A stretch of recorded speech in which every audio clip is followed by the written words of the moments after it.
Hi everyone, welcome back to my channel. Today I'm going to be teaching a combination of activity which would be identifying your stopping distance and catching the swing that you might have created during operation. So basically this video is going to be a quick video on how to identify your stopping distance and catching your slew swing. So just like I taught in my earlier video, identifying your in my previous video, you would have understood how to catch the feeling of your crane. As soon as you've understood how to catch the feeling of your crane, you would know what gear your crane is on and how to slow it down. So basically this is a Wolf 133B. I'm going to start by slewing to my left. I'm going to slew to my third gear. I'll tell you as I make progress on how I'll be stopping. So that was the first click from my first gear. I'll allow the load to move a bit, say about 1 minute or a couple of seconds, and then I switch to my next gear.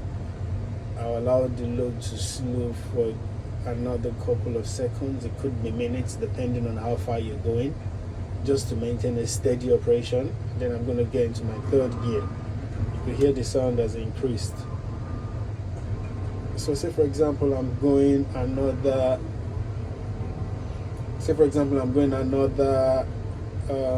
30 degrees to my left. So I keep going. As soon as I'm approaching 20 degrees towards my destination, 15 degrees towards my destination, I come back to the second gear. As soon as I'm approaching about 10 degrees to my destination, I get to my first gear. So as soon as I get to my first gear, I'm approaching my destination. Say for example I'm going to be stopping anytime soon. I'm already in my first gear. My crane is already slowing down to 0 or no speed. By this time, just a few degrees to my stopping point, I would have taken my hands off completely the slew. So that way it goes bang on. This is a counter slew crane, so you can slow it back and adjust it back to position. So this way you can slow a crane without creating a swing. That is how to slow a tower crane without creating a swing. You identify your stopping distance and you start slowing down. You identify your stopping distance and you start slowing down, heading towards your stopping point. So that's the first way to slow a tower crane without creating a swing. So this is identifying your stopping distance, trying to slow the crane down, heading towards your stopping point, and by the time you get to your stopping point, you should be bang on accurate with no swing. In my next video, I'm going to be doing another video about catching the swing depending on the speed of your slew.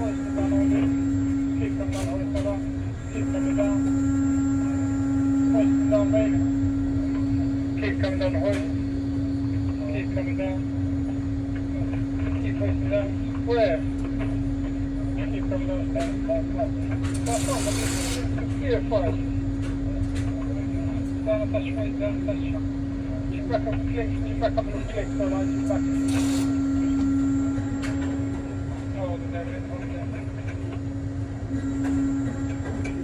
Yeah, so that was a quick video on how to slew and slow down the speed of the load, calculating the stopping distance, heading towards your stopping point.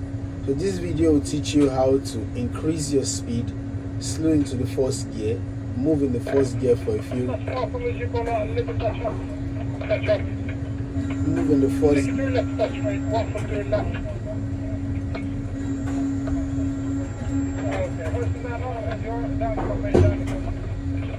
So this video will teach you how to slew appropriately from your first gear, how you increase from your first gear to your second gear after moving on your first gear for a few seconds or minutes, increase to your second gear, and vice versa when you're reducing your gear as well.